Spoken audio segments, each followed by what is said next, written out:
చిన్న ఇంజెక్షన్ ద్వారా మోకాలు మరియు నడుము నొప్పులకు దీర్ఘకాలిక పరిష్కారం. డాక్టర్ ప్రకాష్ గుడిపూడి. సంప్రదించండి. Allied's pain and pain management centre, Hyderabad.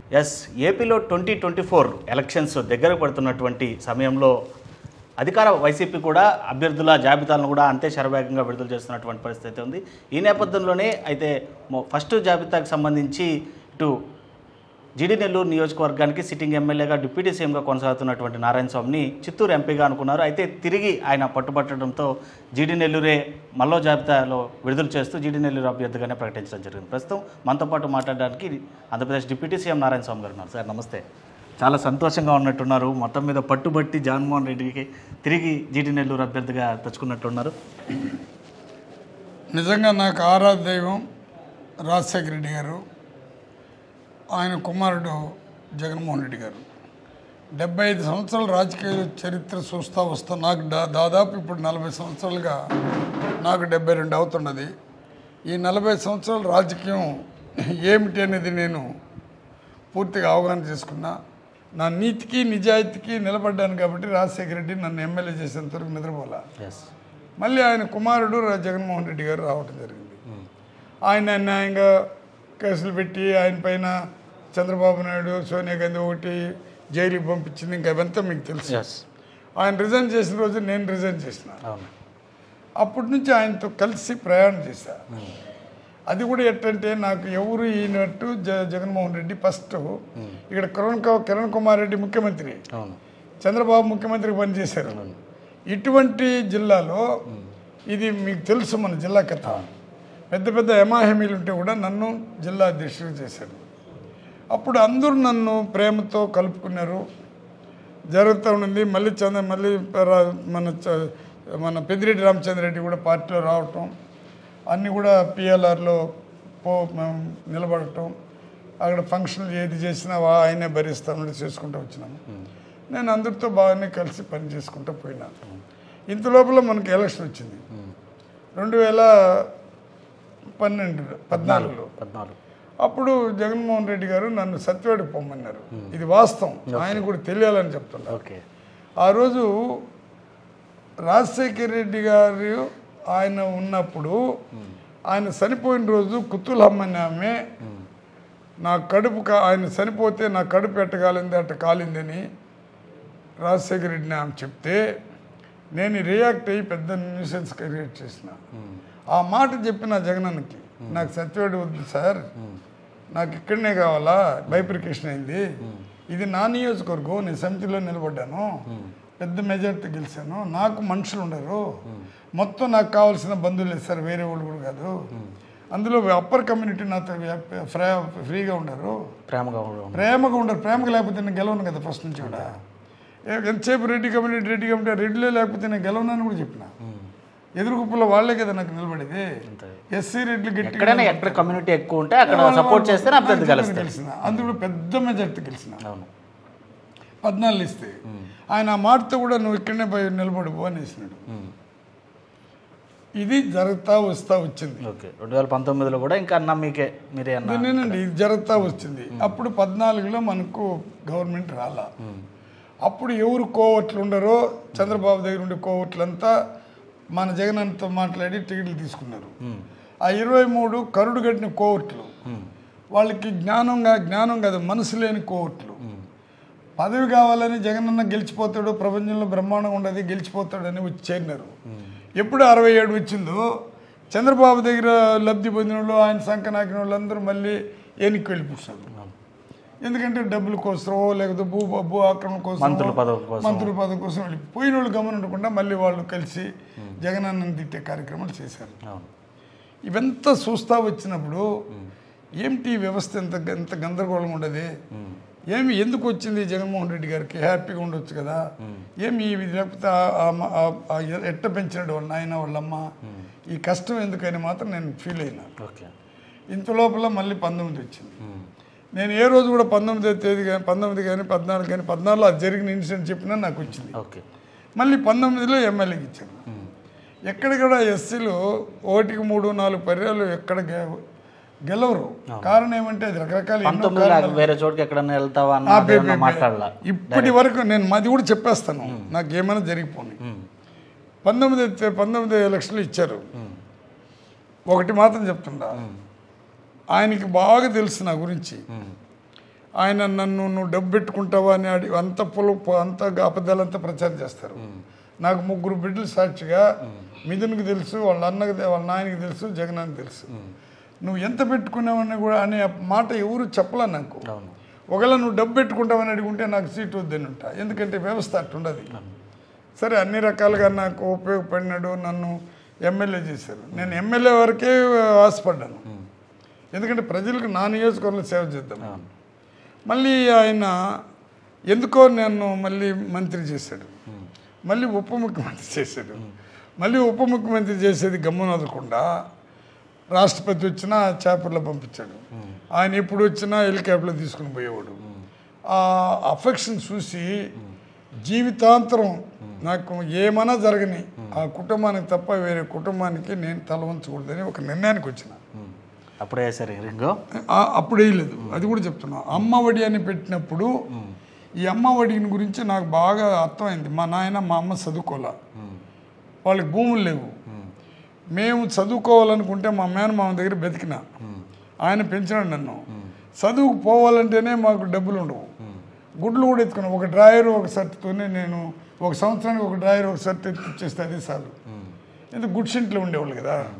అప్పుడు ఎవరైనా చదివించాలంటే ఒక 10 రూపాయలు కావాలంటే కూడా పెద్దోళ్ళు కోటీసుల దగ్గర పోయేదో లేదా కొంత ఉండే వాళ్ళ దగ్గర పోయి అప్పు తీసుకుని ఇస్తే అప్పు తీసుకోలేకపోతున్నారు. ఎప్పుడు వీళ్ళకి ఎడ్యుకేషన్ రావాలంటే అంబేద్కర్ పైన నాకు చాలా భలే ఇష్టం కూడా. నాకు అంబేద్కర్ పైన చాలా చాలా భలే అఫెక్షన్. ఎందుకంటే అంబేద్కర్ బడుగు బలహీన వర్గాలు ఎస్సీ ఎస్టీ బీసీ మైనార్టీలే కాకుండా పేదవాడు ఏ వర్గంలో కూడా వాడికి చదువు వస్తేనే వాడి తలరాత మారుతుంది, ముందు చదవండి అనే ఒక నానుడి తీసుకుని వచ్చిన వ్యక్తి అంబేద్కర్. మళ్ళీ రాజ్యాంగ చట్టాలు రాశాడు, పరిస్థితులు అంతా తెచ్చాడు. రాజ్యాంగ చట్టంలో కూడా మాకు రిజర్వేషన్ పెట్టినాడు. రిజర్వేషన్ లేకపోతే మేము గెలిచి కూడా మేము నిలబడలేము, మేము గెలవలేము. మమ్మల్ని జనరల్ సీట్లో నిలబెడితే మేము గెలుస్తామా? జనరల్గా గెలవలేరు ఎవరు కూడా. కాబట్టి రిజర్వేషన్ ఉండదు, కాబట్టి రిజర్వేషన్ పెట్టుకుని వస్తారు. నేను అప్పుడప్పుడు ఏమంటానంటే రిజర్వ్ కాన్స్టిట్యూన్సీ వచ్చినాను కాబట్టి వాళ్ళకి నేను చెడ్డ చేయలేను. నాకు సపోర్ట్ చేసిన లీడర్లకు కానీ ఆ కమ్యూనిటీకి కానీ నేను ఎక్కడ ఒకరికొకరికి నేను ద్రోహం చేయలేను. మీకు చేస్తాను, వాళ్ళకి చేస్తాను అనే అలవాటుతో నేను బతికినా. ఇప్పుడు ఎప్పుడైతే అమ్మ ఒడి పెట్టినాడో ఆ రోజు నేను జగన్మోహన్ రెడ్డి నా హృదయంలో మా నాయన మా అమ్మకి నేను రుణపడి ఉన్నా, ఈ జగన్మోహన్ రెడ్డికి రుణపడాలనే ఒక భావన వచ్చి ఈ విధంగా నేను పెద్ద ఆయన్ని మరవలేను. రాజశేఖర రెడ్డి గారిని జగనన్న చేసిన నిర్ణయాలు ఇది ఫస్ట్ అమ్మ ఒడి పెట్టినాడు. ఆ రోజే నేను ఈ ఉంగరం చేసేసుకున్నా. దీన్ని కూడా ఏం మాట్లాడినారంటే అప్పటికి పదవి ఇచ్చేసినాడు, నేను మంత్రి అయినా డిప్యూటీ సీఎం అయినా నాకు ఈ ఇది వేసుకున్నాక కొంతమంది కడుపు కాలింది. ఇదేంది దీన్ని వేసుకొని ఆయన ఏమరుస్తుంది, నేను ఆయన ఏమర్చేదానికి వేసుకోవాలి. పేదవాడి కోసం తప్పిస్తున్నాడు, ఈ తపన ఉండదు కాబట్టి పేదవాడు బాగుపడతాడని చేసిన. రెండోది ఆయన పైన ఎందుకు ప్రేమ వస్తుండదంటే మాది రిజర్వ్ కాన్స్టిట్యున్సీ. దాంట్లో నేను ఫస్ట్ హెల్త్కి సంబంధించిన ఇది హాస్పిటల్ అడిగిన, కార్వేట్ నగర్లో 50 బెడ్ హాస్పిటల్ అడిగిన, అది 10 బెడ్లు కూడా లే. 50 బెడ్ హాస్పిటల్ అడిగినా, పెనుమూరు 2 అడిగితే క్యాబినెట్లో ఫస్ట్ మన ఆంధ్రాలోనే 2 ఇచ్చింది. క్యాబినెట్లో 2 ఒకే తూరు ఇచ్చింది మన నియోజకవర్గం. ఇంకా దానిపైన ఆయన పైన ఎంత ప్రేమ రావాలనో చూడు. అడిగిందండి, 2 ఇచ్చినాడు.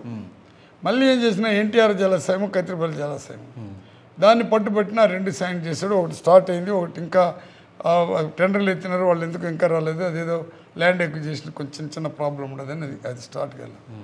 అన్నిటికైనా మించి ఈ గుళ్ళు పైన ఆయన పైన ప్రచారం చేస్తున్నారు కదా, ఎందుకు ఈయన పైన ప్రచారం చేస్తారని ఒక టచ్ చేద్దామని వైవి సుబ్బారెడ్డి గారు వచ్చినప్పుడు, ఆయన చైర్మన్ అయినప్పుడు నేను ఆయన రిసీవ్ చేసుకుని పోయినాక, సార్ మా ఊరు ఆలత్తూరు సార్, ఆలత్తూరు గుడి టీటీడీలో చేరిస్తే 1500 సంవత్సరాలకు ముందో 900 సంవత్సరాలకు ముందే గుడి, కలికిరికొండ దాన్ని తెలుగుదేశం వాళ్ళందరూ పెట్టిస్తాను నేను, ఈ 2 టీటీడీకి చేర్చుకోండి సార్ అన్నా. ఆయన మనసు పెట్టి జగనన్నతో మాట్లాడి ఆయన ఆ 2 చేర్చుకున్నాడు. మళ్ళీ కార్వేట్ నగర్ గుళ్ళు చెప్పిన, అవి చేశాడు. నేదాన మండపాన్ని అది చేశాడు. మరి నేను మా నియోజకవర్గంలో ఒక 22 గుళ్ళకి ఎండోమెంట్ నుంచి అడిగిన. అప్పుడు శ్రీనివాసులు అనేది మ్యాచింగ్ గ్రాంట్ లేకుండా ఒక 10-12 ఇచ్చాడు. అది ఇప్పుడు జరుగుతున్నది కంప్లీట్గా. మళ్ళీ ఏం చేశారు, ఇప్పుడు కొట్టు సత్యనారాయణ వచ్చినాక ఒక 10% కట్టమని ఒక 9 గుళ్ళు ఇచ్చాడు. ఇవంతా నా మైండ్లో బాగా ఎక్కుతూ ఉండదు. ఇదంతా జగనన్న చెప్పేదాని వల్లనే వస్తూ ఉండదు. రెండోది, దేవస్థానంలో ఒక నిర్ణయం తీసుకున్నాడు, గుళ్ళు కట్టించాలా ఎస్సీ ఎస్టీ బీసీ కాలనీ అంటే జగనన్న ఆదేశాల ప్రకారం. దీన్ని నేను కొంత సంతోషంగా స్వీకరించి ఎండోమెంట్ ద్వారా 78 గుళ్ళకు పంపించిన. ఎస్సీ ఎస్టీ బీసీ ఓసీలో కూడా ఒక 3 వచ్చింది. ఈ 78 గుళ్ళు శాంక్షన్ అయిపోయింది. బట్ కన్స్ట్రక్షన్ గోయింగ్ ఆన్ జరుగుతూ ఉండదు. కొన్ని డబ్బులు పడుతూ ఉండదు, అక్కడక్కడ కొంత డబ్బులు పడలేదు, అది కూడా నేను రిలీజ్ చేస్తూ ఉండదు. అన్నిటికన్నా మించి నేను జగనన్న క్యాబినెట్లో ఒకటి అడిగిన, సార్ ఈ విధంగా ఉంది, మాకు ఈ బరియల్ గ్రౌండ్ లేదు సార్, నేనే రైజ్ చేశాను, ఓపెన్గా చెప్తా. అప్పుడు కొంతమంది అక్కడ ఎందుకు ఇప్పుడే ఇదంతా బట్టలు నొక్కుతున్నారు కదా, ఇదంతా ఉంది కదా అని ఏదో చెప్తే కూడా జగనన్న ఒకే మాట అన్నాడు, ఆయన అడిగేది బరియల్ గ్రౌండే కదా, అది ఇకపోతే మనం ఏం చేయాలా, అది ఇచ్చి తీరాలనేసి ఆయన యాక్టే తీసుకొని వచ్చేసాడు. ఈ బరియల్ గ్రౌండ్లో 1 ఎకరా ఇవ్వాలని యాక్ట్ తీసుకుని వచ్చి కలెక్టర్కి ఇన్స్ట్రక్షన్ ఇచ్చాడు. That is also going on ప్రాసెస్లో జరుగుతూ ఉంటుంది. ఇవంతా నాకు ముద్ర పడిపోయింది. మళ్ళీ ల్యాండ్ డిస్ట్రిబ్యూషన్ కూడా, అంటే వాళ్ళకి ల్యాండ్ ఇవ్వాలని, దాన్ని ఏమంటారంటే మనకు భూ పంపిణీ కార్యక్రమాలు రాజశేఖర రెడ్డి సార్ చేస్తూ ఉన్నాడు. ఆయన రిక్వెస్ట్ అందరూ చేస్తే ఆయన ఒప్పుకొని అది కూడా చేస్తూ ఉన్నాడు. కానీ ఒకటి మాత్రం నాకు లోపల బాధ. ఏ బాధ అంటే సెంట్రల్ గవర్నమెంట్లో కానీ ప్రైమ్ మినిస్టర్గా కానీ జగనన్న ఉంటే చెంటు భూమి లేని వాళ్ళకి అందరికీ 100% అది యాక్ట్ పెట్టాలా. ఇందిరాగాంధీ అప్పుడు యాక్ట్ పెట్టింది కాబట్టి పేదవాడికంతా భూములు ఇవ్వగలిగినాము. కానీ ఇక్కడ యాక్ట్ లేదు కాబట్టి ఆయన పేదవాళ్ళకి భూములు ఇవ్వలేదు. ఎందుకంటే ఫారెస్ట్ అని రకరకాలుగా అడ్డంకులు వస్తుంది. బట్ ప్రైమ్ మినిస్టర్ అనుకుంటే ఈ ఇండియాలో పేదవాడు అనేవాడు భూమి ఖచ్చితంగా ఉండాలి, 1 ఎకరా 2 ఎకరాలు ఇస్తే మంచి భూమి ఇవ్వాల, అది కూడా అడవుల్లో కాలువలు ఇస్తే వాడు సక్సెస్గా ఏడో అమ్ముకుంటాడు. అటువంటిది చేస్తే బాగుండని నా మైండ్లో ఉన్నా అది జగనన్న ఇక్కడ రాష్ట్రంలో చేయలేడు. అది ప్రైమ్ మినిస్టర్ చేసి ఉండాలి. అందులో ఆయన బీసీగా వచ్చాడు కాబట్టి ఆయన కానీ ఈ పనులు చేస్తుంటే బాగుండేది. రెండోది, ఇండ్ల స్థలాలు చాలా ఇంపార్టెంట్. రాజశేఖర రెడ్డి ఉండేటప్పుడు మనకు ఇది ఇందిరమ్మ ఇండ్లని వచ్చింది. అప్పుడు ఇందిరాగాంధీ ఇచ్చిన పట్టాలకంతా ఇండ్లు కట్టిస్తూ వచ్చాడు. ఇప్పుడు జగన్మోహన్ రెడ్డి పేదవాడికి ఇల్లు అవసరమని, అది 1.5 సెంటా 3 సెంటా 4 సెంట్లు అని కాదు, 2 సెంట్లు ఇవ్వమంటే కొంత ఇబ్బందికరమైన వాతావరణం వస్తే ఆయన 1.5 సెంట్ ఇచ్చాడు. ఒక 30,50,000 మందికి ఇచ్చాడు. ఇంకా అమ్మ ఒడి దగ్గర నుంచి నవరత్నాలు తెచ్చి ఇవంతా చెప్పుకుంటే ఈ రోజంతా చెప్పుకుని పోతాం. మళ్ళీ మీరు చెప్పిన దానికి లాస్ట్లో జవాబిస్తా.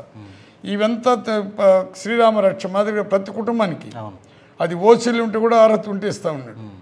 ఇది ఎట్టయిపోయిందంటే నా మనసులో ఇటువంటి చరిత్ర సృష్టించిన వ్యక్తి జగన్మోహన్ రెడ్డి తప్ప ఇంకా ఇండియాలో ఎవడు రాలేడు, ఏ స్టేట్ కూడా చేయలేదు అనేది నాకు పూర్తి విశ్వాసంతో వచ్చిన. ఇదే చంద్రబాబు నాయుడు ఈ నవరత్నాలు ఒక్క మాటన చేయగలిగినాడు. ఎస్సీని 2గా నేను ఎస్సీగా పుట్టారని ఎవరైనా కోరుకుంటారని మమ్మల్ని 2గా చీల్చాడు. బీసీ ఓట్లు గెలిపించుకున్నాడు. బీసీలకి కార్పొరేషన్లు కాదు కదా, కంప్లీట్గా బీసీలకి రాజ్యసభ మెంబర్ ఓటు కూడా ఇలా. కానీ జగన్మోహన్ రెడ్డి బీసీలు కూడా 4కి ఇచ్చాడు, 5 మందికి ఇచ్చాడు. దాంట్లో 2 యాదవాస్, ఒక కురవ ఆయన ఒక యాదవ, అంటే 2 ఒకే కమ్యూనిటీ, 2 ఇచ్చాడు. మళ్ళీ బీసీలకి కూడా మన మోపిదేని వెంకటరమణకి ఇచ్చాడు, బోస్ సార్కి ఇచ్చాడు. అది కూడా డిఫరెంట్ కమ్యూనిటీ. అదేవిధంగా ఎమ్మెల్సీలో కూడా ఏ విధంగా తీసుకొని వచ్చాడు, ఇంకా కంటిన్యూగా చేస్తే ఇంకో 10 నిమిషాలు పడుతుంది. అందరికీ సమానం ఇచ్చాడు. అందరికైనా ఒక కార్పొరేషన్ అని పెట్టి 55 మందికి సృష్టించి అందరికీ ప్రతి కులానికి చేస్తున్నాడు. ఈ నాయి బ్రాహ్మణులకి రజకులకు కూడా గుళ్ళో వాళ్ళకి కూడా ఒక మెంబర్షిప్ ఇచ్చే కార్యక్రమాలు చేస్తున్నాడు. ఇవంతా చూస్తూ ఉంటే ఇదేంది, ఇది ఉత్పత్తిదారులైనటువంటి మమ్మల్ని, మాలోళ్ళు అంటే పలకలు కొట్టేవాళ్ళు, మాదిగ సమాజం అంటే షూ మేకర్స్, చేనేత అంటే గుడ్లు నేత చేసేవాళ్ళు, రజకులు అంటే గుడ్లు బాగా ఉదికి శుభ్రత చేసేవాళ్ళు, నాయి బ్రాహ్మణులు కటింగ్ చేసేవాళ్ళు, ఒక్కొక్కరు మత్స్య కార్మికులు, వీళ్ళంతా తీసుకొని వచ్చినప్పుడు వీళ్ళ కోసం ఎంత తపన పడి ఇటువంటి స్కీములు తెచ్చి ఇస్తూ ఉన్నాడంటే ఆయన ఉద్దేశం అంటే మా కుటుంబాలు ఇప్పుడు నేను చెప్పిన కులాలు ఈ 150 కులాలు దళితుకి సంబంధించిన కులాలంతా కూడా అది బాగో రావాలంటే వాళ్ళకి విద్య అవసరం. విద్య వస్తే సంపద వస్తుంది, విద్య వస్తే దేశ సంపద పెరుగుతుంది అని వచ్చాడు. ఈ డైరెక్ట్గా డీబీటీ వేస్తున్నాడే అది 2,40,000 కోట్లు వేస్తే అది డైరెక్ట్గా పేదవాడి అకౌంట్లో పోయింది. పేదవాడు అనేవాడికి అకౌంట్ ఎక్కడ ఉండదు, అసలు అకౌంట్ ఓపెన్ చేసేదానికి డబ్బు ఉండదు వాడికి. ఈరోజు పేదవాడి అకౌంట్లో ఎంత డబ్బు పడుతుంటుంది, అది రొటేషన్గా జరుగుతుండదు, గ్రోత్ రేట్ పెరిగింది. దాన్ని వదిలేసి ఈ చంద్రబాబు నాయుడు, ఈ పవన్ కళ్యాణ్, ఈనాడు, టీవీ వీళ్ళేమి ప్రచారం చేస్తున్నారంటే డైరెక్ట్గా వేస్తే వాళ్ళు ఏం బాగుపడలేదు అనేది ఒక పక్క. ఈ కులాల కూలి వాళ్ళుగానే ఉంటేనే కదా బాగుంటుంది. వీళ్ళు కూడా చదువుకొని కలెక్టర్లుగా, ఎస్పీలుగా, ఇంజనీర్లుగా, డాక్టర్లుగా అయితే మన బ్రతుకులెట్ట అనేది వాళ్ళు కసి పెట్టుకున్నారు. ఈరోజు కసి పెట్టుకున్న వాళ్ళందరూ ఒకటైనారు. జగనన్న తపన పేదవాడు బాగుపడాలని తపన, చంద్రబాబు తపన వెన్నుపోటుదారుడు తపన. చంద్రబాబు మాట అంటేనే వెన్నుపోటుదారుడు అంటారు. ఆయన బతికింది ఎట్టో దేశం అంతా తెలుసు. ఈరోజు ఇంకా మళ్ళీ స్కామ్లు కూడా బయటపడుతున్నది, దాన్ని ఏమీ మాట్లాడరు. చంద్రబాబు ఏమి తప్పు చేసినా ఈనాడు, జ్యోతి, టీవీ ఎప్పుడు పేపర్లు కూడా రాసిలా. ఇప్పుడు అన్నిటికైనా ఆమెను కూడా తీసుకుని, వాళ్ళ చెల్లిని కూడా తీసుకుని ఇంట్లో 2గా చీల్చే కార్యక్రమాలు చేస్తారు. అదే నోట్లో ఆమె జగనన్న బాణం నేను అనింది, ఇదే సోనియా గాంధీని మాట్లాడింది, ఇదే రాజశేఖర రెడ్డి గారు బతికుంటే కాంగ్రెస్ మొక్కను ఉమ్ముతారని కూడా చెప్పింది. సరే ఆమె విజ్ఞతకు వదిలేస్తున్నాను. ఇప్పుడు మీరు అడిగినారు దానికి చెప్తా. ఇదంతా చేసిన దానివల్ల నా నియోజకవర్గం దాదాపు 70% కంప్లీట్ అయింది, ఇంకా 30% ఉన్నది. నా ఆరాధ దైవం అని మళ్ళీ చెప్తున్నా. చాలామంది అంటే నన్ను బానిస అంటాను. నేను నిజంగా ఆరాధ దైవం అంటే పేదవాళ్ళ కోసం తప్పించే వ్యక్తి మానవుడికి ఉండేవాడే దేవుడు. వయసు మీరినోడు పెద్ద పెద్ద కోటీసులు కదా నా దృష్టిలో దేవుడు. మానవ సేవే మాధవ సేవ, పేదవాడికి సేవ చేయాలనేవాడే నా దేవుడు. ఆ పేదరికాన్ని పోగొట్టాలనే దేవుడు జగన్మోహన్ రెడ్డి. అందుకే నాకు ఆరాధ దైవం అని కూడా అంటుంటాను. ఆయన నన్ను ఎన్ని రకాలుగా చూశాడు అన్నట్టుగా. మరి ఎందుకో నాకు తెలియదు కానీ ఎంపీగా పొమ్మని చెప్పారు. నాకు కొన్ని బాధ లోపలున్న నేను I cannot reveal my own feeling in front of మీకు. నేను చెప్పలేను, ఎక్స్ప్రెస్ చేయలేను. I cannot express my own feeling. ఎందుకు మార్చినారనేది లోపల నాకు బాధ ఉన్నా ఆయన చేసింది ఎంపీగా బాగుంటుందనే ఒక మంచి ఆలోచనతో ఆయన చేశాడు. నేను ఆయన దగ్గర అపాయింట్మెంట్ తీసుకుని పోయి ఒకటే చెప్పా, సార్ నాకు ఏజ్ అయింది, మాకు మామూలుగా పేదవాళ్ళ కోసం తప్పించే మనస్తత్వం నాకు మొదటి నుంచి. ఈ శేష జీవితంలో కూడా నాకు ఇక్కడ కానీ ఎమ్మెల్యే గణిస్తే నేను ఈ విధంగా ఏదో మిగిలిపోయిన మీ ద్వారా అది కూడా చేస్తాను సార్, ఒక తృప్తి ఉంటుందన్నా. మా పాపకి ఎమ్మెల్యే టికెట్ ఇస్తే అని అందరూ ముదిన్ కానీ రామచంద్ర రెడ్డి కానీ వీళ్ళందరూ కూడా ఈ తూరి పాపకు నువ్వు కోరినావు కాబట్టి పాపకి ఇప్పిస్తామని కూడా అన్నారు. సరే అక్కడ ఏదో డిస్కస్ చేయండి. మా పాప కూడా మా తండ్రికి తప్ప నాకు వద్దులే ఈ తూరి మళ్ళీ పోతానని ఆమె చెప్పటం, జగనన్న ఆలోచించుకొని మళ్ళీ నా యొక్క మనస్సు ఎందుకో ఆయన నా మనసులో ఉండే భావాన్ని తెలుసుకొని నారాయణ స్వామి ఈ తూరి కూడా ఎమ్మెల్యే భవనాన్ని ఇచ్చినాడు. కానీ వేరే ఆలోచనతో నన్ను దెబ్బతీయాలనో లేదు ఇంకోటి ఇవ్వాలనో లేదు. అందుకని నాకు ఇప్పుడు మళ్ళీ 2వ తూరి 3వ తూరి ఇచ్చాడు. ఇది నా నియోజకవర్గం ఉండే ప్రజలందరికీ నేను వాళ్ళ పాదాలకు దండం పెట్టి నిజం చెప్తుండా. నా దగ్గర ఓటుకు డబ్బు అడగల వాళ్ళు ఎప్పుడు. నన్ను ఇప్పుడు 40 సంవత్సరాలు ఆదరించారు అందరూ. ఇక్కడ సత్యవేళ కూడా నా దగ్గర డబ్బు తీసుకోలే. లీడర్లు మొత్తం వాళ్ళకి కూడా పాదాబంధనలు చెప్తుండా. ఏ రోజు కూడా ఏ లీడర్ 10 రూపాయలు నేను డిమాండ్ చేయలే. అన్నిటికైనా మీకు నిజం చెప్పాలంటే కాంట్రాక్టుల దగ్గర ₹1 నేను తీసింది నాకు తెలీదు. ఎవరికైనా ఉద్యోగాలు ఇస్తే కూడా వాళ్ళ దగ్గర ₹1 తీసింది నాకు తెలీదు. ఎన్ని బాధలు పడుతున్నారు, ఎందుకు నా పైన వ్యతిరేక భావం వచ్చిందో, నాకు వ్యతిరేకంగా కొంతమంది తయారైనంటే కొంతమంది అంటే ఎవరు నాకు అర్థం కాదు. నియోజకవర్గం అన్నాక కానీ ఒకటి మాత్రం నిజం, నేను ఆ కుటుంబాలకి చెడ్డ మాత్రం చేయలే. ఎవరో వ్యతిరేకాన్ని మాట్లాడుతుంటారు, వాళ్ళు కూడా నా ఆత్మబంధువులుగానే చూస్తుంటారు. నాకు ఒకే ఒక గ్రూపు, నేను జగన్మోహన్ రెడ్డి గ్రూపు. నేను ఉన్నవాడికి వ్యతిరేకమైన గ్రూపులో ఉండేవాడు నేను. జగనన్నే పెత్తందారులకు వ్యతిరేకమైనప్పుడు నేను కూడా పెత్తందారులకు వ్యతిరేకంగా చేయాలి కదా. అంతే కదా. ఈరోజు పెత్తందారులంతా ఒకటి నన్ను దెబ్బతీయాలనుకుంటే, మా పార్టీలో పెత్తందారులని కదా చెప్పేది, ఆల్ పెత్తందారులు ఒకటి నన్ను దెబ్బతీయాలనుకుంటే వాళ్ళకి చేసిన ద్రోహమే, వాళ్ళకి చేసిన నేను చేసిన వాళ్ళకి చేసిన ద్రోహమేమి, వాళ్ళకి చేయని మంచేమి, ప్రతి ఒక్కరికి మంచి చేసిన. జగనన్నని ఎవరు తిట్టినా నేను రియాక్ట్ అవుతా. దాన్ని కూడా ఒక అన్ని యూట్యూబ్లంతా నేను ఎవరో రెడ్లు తిట్టినా రెడ్లందరూ కూడా తన హృదయంలో పెట్టుకుని నన్ను కాపాడుకున్నారు కదా. ఈరోజు వాళ్ళు కూడా రెడ్లు మొత్తం కూడా అన్ని జాతులందరూ 6 మండలాల నుంచి నారాయణ స్వామి మళ్ళీ ఎమ్మెల్యే వస్తే మాకు బాగుంటుందని ఒక మెసేజ్ కూడా ప్రజలకు తెలియపరుస్తారు కదా. ఇంక నేను ఎవరికి వ్యతిరేకమో నాకు అర్థం కాల, అసలు ఎందుకు వ్యతిరేకం అంటున్నారో అది కూడా అర్థం కాదు. అదే మళ్ళీ ఏంటో సర్వే చేయించారు, ఆ సర్వేలో ఇలా వచ్చింది. సర్వేల గురించి నేను తెలుసుకోవాలా. నా పైన సర్వే ఎంత చేసినా ప్రజల హృదయంలో గుండెల్లో ఉండే సర్వే నారాయణ స్వామి. రకరకాలైన సర్వేలు చేసి కొంతమంది గ్రూపులు పెట్టుకుని ఎక్కడో ఇంకొక దగ్గర ఇంకొక వేరే రాష్ట్రాలు వండుకొని వాళ్ళ దగ్గర ఫోన్ నెంబర్లు అంతా తీసుకొని నారాయణ స్వామి ఎందుకు వద్దంటే దానికి జవాబు చెప్పడం. ఒక వ్యక్తి ఎమ్మెల్యే అయినాక కరప్టెడ్ అయితే వద్దనాల, లేదా ఏదైనా వేరే రకంగా నడుచుకుంటే వద్దనాల, లేదా భూములు ఆక్రమించుకుంటే వద్దనాల. నేను ప్రజల కోసం నిరంతరం తీస్తుండా. దాదాపు 90 గ్రామాలకి ఈ ఓవర్ హెడ్ ట్యాంక్స్ అంతా సాయం చేయించిన జగనన్న ద్వారా. ఏం తప్పు చేస్తున్నా నాకు అర్థం కదా. ఏ గ్రామానికి అనిపోదాము, ఎంతసేపు ఎస్సీల కోసమే, ఎస్సీలు అంటేనే ఇష్టపడతాడు, ఎస్సీలు పైకి తెస్తాడు అనేది ఒక ప్రచారం ఒకప్పుడు పెట్టినారు. ఇప్పుడు ఆ ప్రచారం కూడా నేను ఏ గ్రామానికి పని చేయలేదో చెప్పమని చెప్పండి. అంటే ఈ 2.5 సంవత్సరాలు అన్ని, ఇప్పుడు 4.5 సంవత్సరాలు, 2 సంవత్సరాలు కరోనా, ఈ 2 సంవత్సరాల్లో దాదాపు 1200 కోట్ల వర్క్లు పెట్టించిన, సిసి రోడ్లు పెట్టినాము, పిఎంజీ వర్క్లు పెట్టించిన. నాకు ఒకటి అనిపిస్తుంది, అంటే 5 ఏళ్ళు డిప్యూటీ సీఎంగా ఇచ్చిన దానికి ఏమన్నా కోపం మీ పైన?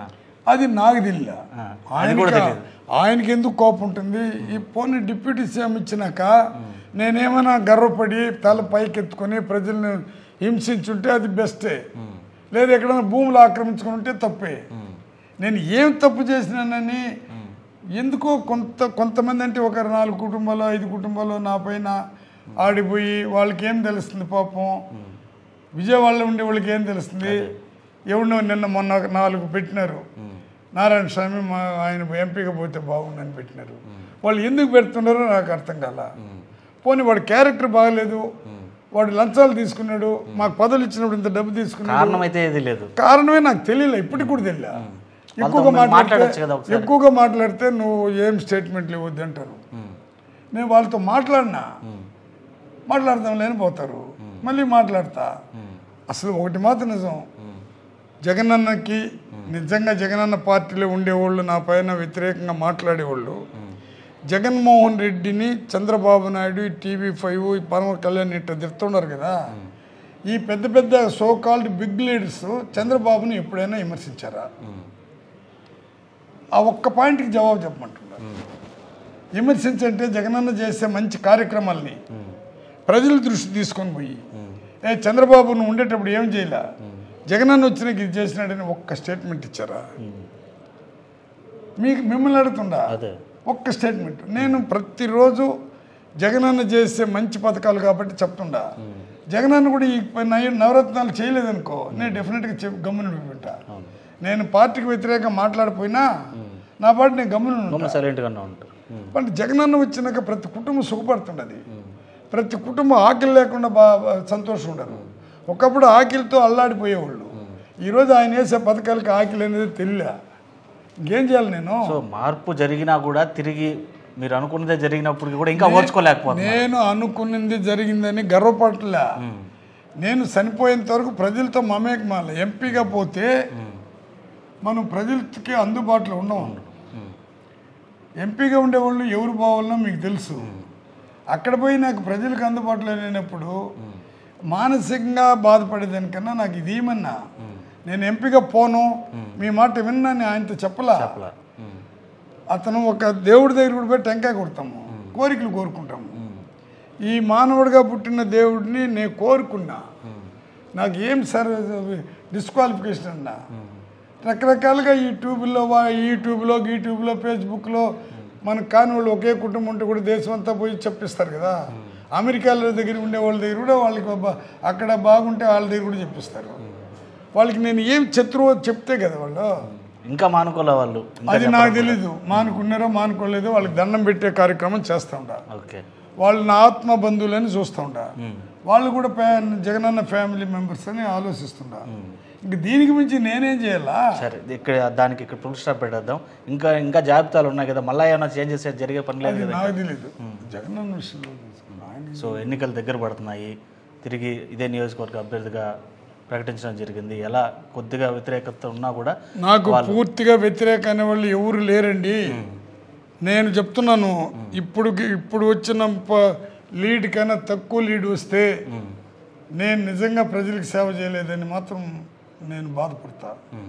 ఎంత డబ్బున్నా ఎన్ని కోట్లు తెచ్చిపెట్టినా చంద్రబాబు డబ్బులు ఉండే ఓడికే టికెట్ ఇచ్చినా కూడా రిజర్వ్ కాన్స్టిట్యున్సీలో చంద్రబాబు కోసం పోరాడిన వాళ్ళు ఎవరు లేరా?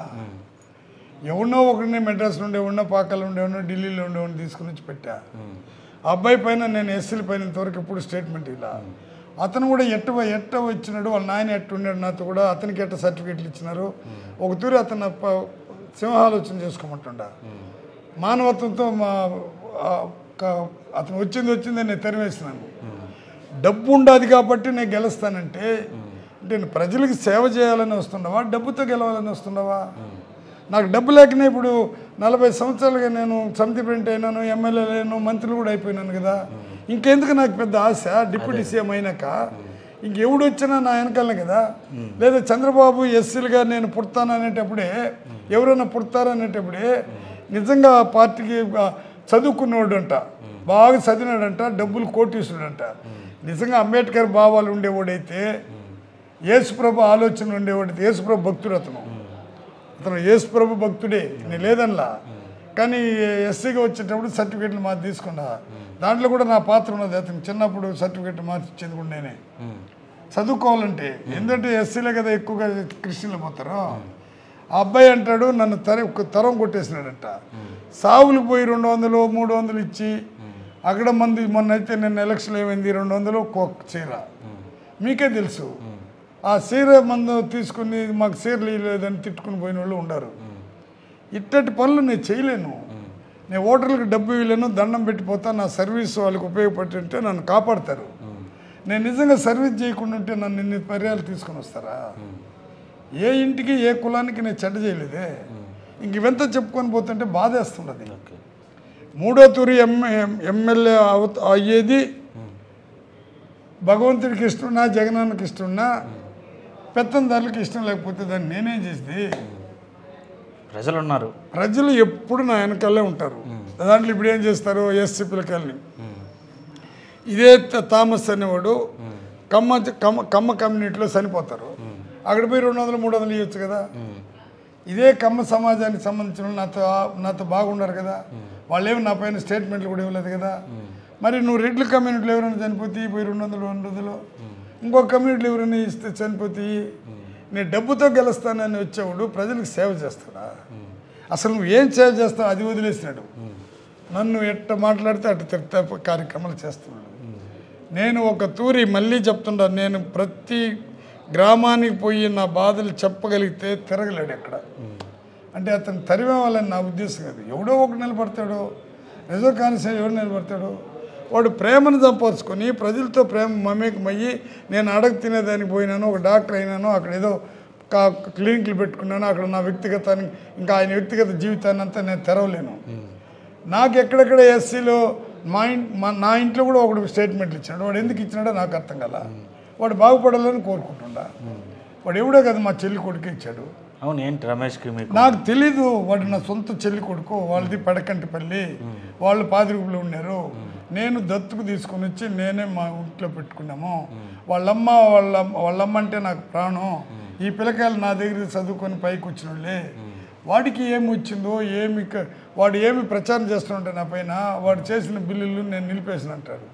అదేదో ఎస్సీ చెప్పినట్ట, కలెక్టర్ చెప్పినట్ట. వాడు పాపం పిల్లోడు, వాడికి ఎందుకు వచ్చిందో నాకు అర్థం కల.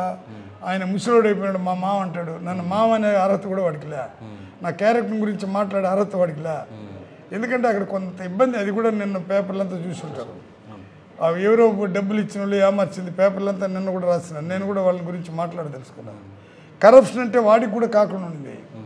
వాళ్ళ నాయన పైన వాడే కేసులు పెట్టమన్నాడు. కరప్షన్ అని చెప్పింది తేలిపోయినాక ఎందుకు అది దాంట్లో ఒక 2 ఉద్యోగాలు ఉండే లోపల కాంప్రమైజ్ చేసుకోమన్నా.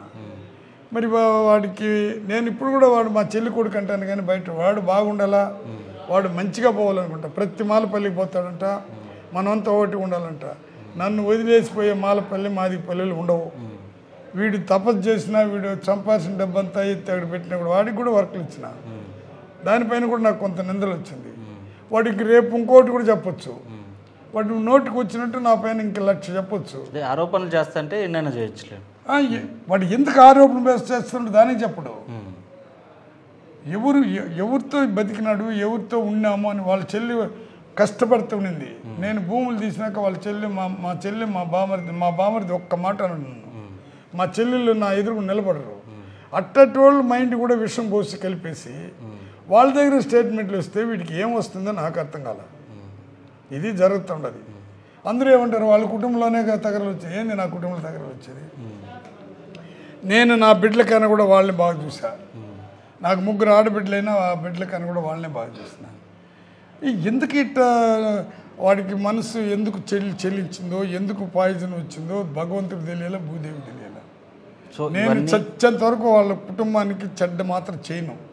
వాడు ఎన్ని చేసినా నేను పెంచిన బిడ్డ, నా దగ్గర పెరిగిన వాళ్ళు. వాళ్ళమ్మ మా ఇంటికి వచ్చినాక ఆమె అన్ని రకాలుగా ఎవరు వచ్చినా భోజనాలు చేసి పెట్టేది, కష్టపడేది ఆమె. అది కూడా నేను ఒప్పుకుంటా. నేను మా అమ్మ మా నాయనకి ఇవ్వాల, వాళ్ళు చూసినట్టు ఎవరిని చూడాల.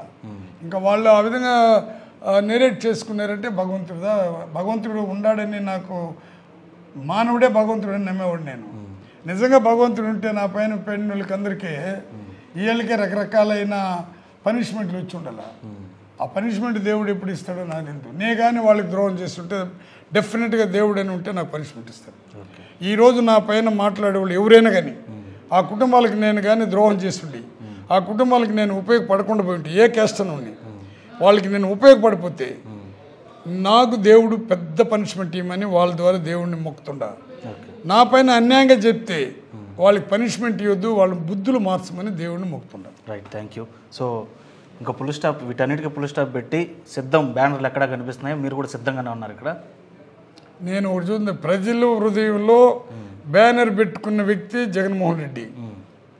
ఆయన పక్కన పేదవాడు హృదయంలో ఎంతో అంతో అభిమానం ఉండే వ్యక్తి నారాయణ స్వామి. ఓకే, సో దానికి సిద్ధంగా ఉన్నారు. సిద్ధంగా ఉండకుంటే ఎలక్షన్ అందరు నీకు ఏజ్ అయిపోయింది, నువ్వు తిరగలేవు, అది తిరగలేదు అంటే ఏజ్కి సర్వీస్కి సంబంధం లేదండి. ఓకే, నా కోరిక కూడా మా పాపకి ఇచ్చుంటే బాగుండని కోరినా. సరే, అది ఏదో అదేంది జగనన్న ఉండేంతవరకు, ఆ ఫ్యామిలీ ఉండేంతవరకు, నా ప్రాణం ఉండేంతవరకు జగనన్న ఫ్యామిలీకి సేవ చేసే మనస్తత్వం తప్ప డబ్బు కోసరం పదవి కోసరం నేను తప్పన పడను. ఆ డబ్బు ఉండేవాడు ఎవడు కూడా సుఖ సంతోషంగా ఇంట్లో బతకలా. వాడు ఎంత పెద్ద పదవులు వచ్చినా, వాడు ఎన్ని ప్రైమ్ మినిస్టర్ అయినా, ఆ డబ్బు ఉంటే ఆ కుటుంబంలో కూడా కలతలు తప్ప మంచిగా జరగదు. ప్రేమ ఉండేది ఆ కుటుంబాన్ని కీర్తి ప్రతిష్టలు పెంచుతుంది. ఆ ప్రేమ ఉన్న కుటుంబం రాజశేఖర రెడ్డి కీర్తి ప్రతిష్టలు పెంచింది.